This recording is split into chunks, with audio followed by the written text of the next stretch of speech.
Për aq kohë sa emrat nuk janë konsensuar dhe nuk janë të dakorduar me një marrëveshje politike, ne nuk marrim.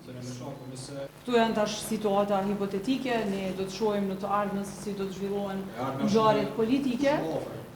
Ajo që është tepër e rëndësishme është që mundësitë si parti politike për të krijuar stabilitet politik, për të mirëmbajtur institucionet, t'i dalim ball vendit dhe t'i zgjedhim problemet e qytetarëve për aq sa kemi peshë politike.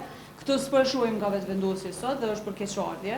E tani imponimi i rrugëve të tjera përpara mbetet për të definuar edhe bashkëpunimet Ka derë shko për njësë asmani një LDK.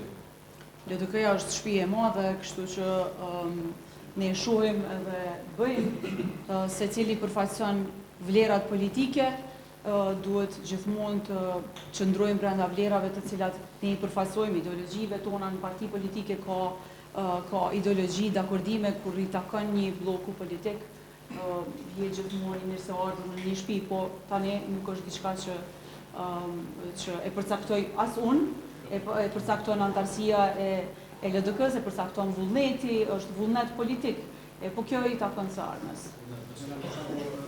Parlamentarja tha se nëse nuk pire për në seancë, nuk shkohet në zgjedhje. Jeni që ndrej që nëse nga deri nesër nuk kemi një president të zgjedhur, vendin nuk të çojmë në zgjedhje.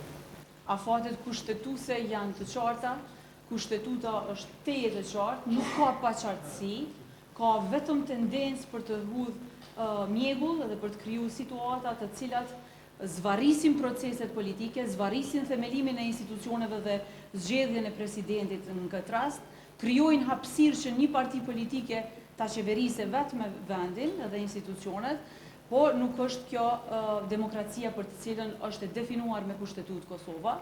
Brenda afateve kushtetuese duhet secili brenda përgjegjësisë të jep maksimumin që me dialog të zgjedh institucionet, edhe këtu përgjegjësinë kryesore e ka vetëvendosja me që ka numrin më të madh të deputetëve aty dhe si e tillë mund të jep më së shumti në këtë proces. Zënja Lushaku, a keni obligim kushtetuese të qëndroni në sallë duke marrë parasysh vendimet e vitit të kaluar të gjykatës kushtetuese për zgjedhjen e kryetarit të vendit, që ka një vendim pra që deputetët janë të obligueshëm të mbesin në sallë dhe do ta detyroj dhe të marrin pjesë në votim. Çfarë do për ose kundër dhe këtë mund ta përdorë vendosur për ta dërguar në gjykatë kushtetuese bojkotin juaj të mundshëm në seancën për zgjedhjen e presidentit. Ne nuk do të shkaktojmë bojkot, obligimet edhe përgjegjësitë e secilit deputet dihen botërisht, ne do të jemi në suazë të drejtave dhe përgjegjësive tona edhe me sjelljen tonë politike. Ne do të kemi gjithmonë arsye për një sjellje, do ta marrim vendimin më të mirë që i atribuohet qytetarëve të vendit tonë.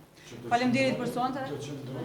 Faleminderit për sonte. Definimin e sjelljes sonë do ta bëjmë edhe do ta shihni edhe ju aty. Varet shumë nga seanca, mënyra, kandidatët dhe përkrahja që ne ja japim një kandidaturë apo jo. Faleminderit shumë.